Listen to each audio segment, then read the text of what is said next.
হে গোকুল চাঁদের শ্রীচরণে দিও মোরে ঠাই, এই মোহনবাসীর সুরে ঘরে থাকাই বড় দায়।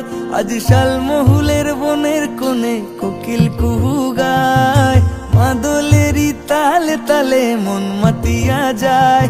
এই গহীন সবুজ সজলে রাঙা মাটির আঁচলে ইলিক ঝিলিক নকশা এঁকে যায়।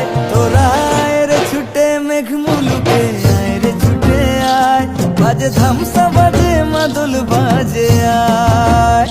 তোরা আয় রে ছুটে জয়পুরেতে পুবালি হাওয়ায়, এলো খুশির